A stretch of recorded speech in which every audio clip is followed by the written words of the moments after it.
Attendez, 4 heures et quart.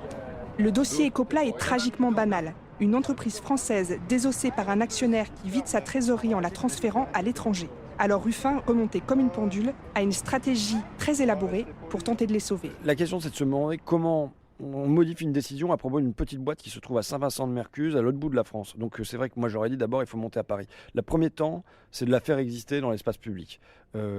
Là, celui qui est la clé du dossier en un sens, c'est Macron, parce que Macron il est en pleine lumière, donc il faut lui bouffer un peu de sa lumière pour les faire exister aux côtés de Macron, dans l'ombre de Macron. Enfin voilà. La deuxième étape, c'est de faire bouger le gouvernement.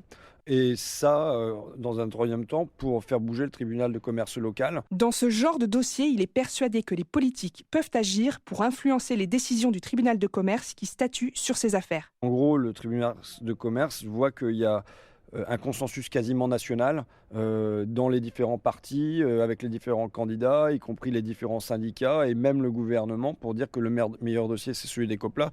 Donc voilà, c'est un peu produire cette inversion en 3 temps. D'abord faire exister médiatiquement, publiquement le dossier Ecopla. Deuxièmement faire bouger le gouvernement et troisièmement faire bouger la justice locale, quoi. Alors ils sont allés le chercher, Emmanuel Macron, dans la tour où il a établi son QG. À 16h, les salariés montent au 14e. Là, dans une salle de réunion sans fenêtre, les collaborateurs de l'ex-ministre demandent aux journalistes de sortir. On a quand même récupéré l'enregistrement de la conversation. Le ton monte rapidement.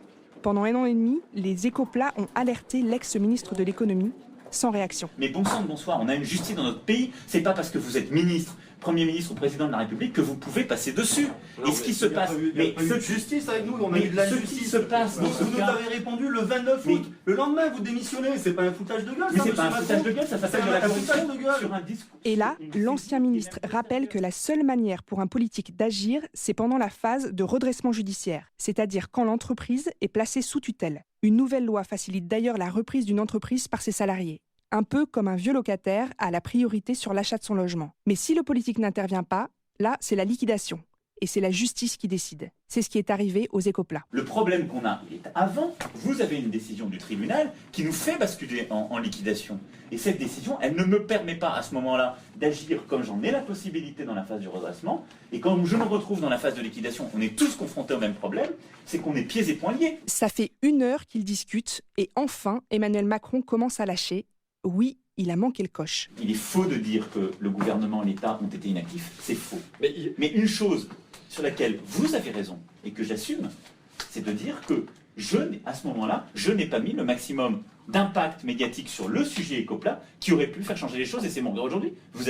Je ne sais pas dire si on aurait réussi ou pas, parce que je ne suis pas le tribunal de commerce, parce que c'est pas moi qui prends la décision de justice, ni vous.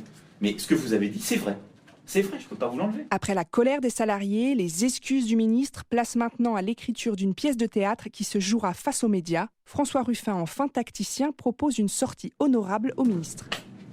Non, moi je pense que si on réfléchit stratégie, je veux dire que vous soyez vivement interpellé et publiquement par les salariés d'Ecopla, ça fera un épisode. Et ensuite que vous y répondiez en disant moi je suis prêt à aller me déplacer sur place, ça fait un 2e épisode. Ok. Et que surtout je viens. Oui, bien sûr.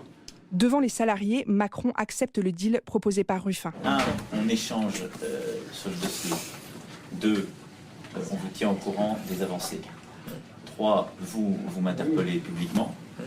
4. Dans la foulée, on cale ensemble une date de déplacement. Avant le 5 octobre. Avant le 5 octobre, avant le fin septembre. Et on voit comment d'ailleurs on la communique ensemble. Et je pense qu'on sort d'ici, on ne sort pas content. Oui, en disant que vous avez fait part de Voilà, sinon de tout ça, voilà. Très bien. Vous avez reçu la grenade. 1 heure plus tard, on est dehors, devant un bar du 2e arrondissement où Emmanuel Macron rencontre de jeunes militants. Là, le scénario écrit à huis clos va se dérouler comme prévu. Vous le savez. On se calme, On est calme. Non mais, non, moi je vais être pas calme, moi je suis calme. Je vous dis. Ça fait 7 mois qu'on se bat, Non, monsieur mais je Macron, le sais, ça fait et ça, 7 je mois l'entends. qu'on fait. Et donc, ce qu'il s'est passé dans cette affaire, c'est que il n'y a pas eu de redressement judiciaire, ce qui nous aurait permis d'intervenir sur des projets qui étaient préparés, dont celui que vous portiez, et que nous sommes passés directement en liquidation. Et donc là-dessus, s'il y a eu une erreur de fait, c'est la mienne. Et ça n'a pas été celle des services. Et celle-là, je n'ai qu'à m'en excuser face à vous. Comme j'ai commis une erreur, ma responsabilité, c'est d'aller jusqu'au bout. Non plus en tant que ministre, je ne le suis plus. Donc en tant que responsable politique, je viendrai vous voir. Ecopla vivra! Ecopla vivra! Absolument incroyable, Karine, ce face-à-face entre Emmanuel Macron et comment il se plie au scénario dicté par François Ruffin. Il est en campagne, Arnaud, rappelle-toi. Ouais. Et il a peut-être très bien compris que faire des excuses publiques ne jouera pas forcément en sa défaveur. Ouais. En attendant, il déroule le scénario comme prévu. Hier, vendredi, il était en visite à Saint-Vincent-de-Mercuse, sur le site de l'usine d'Ecopla. Et on verra si ça peut peser dans la balance pour faire l'appel.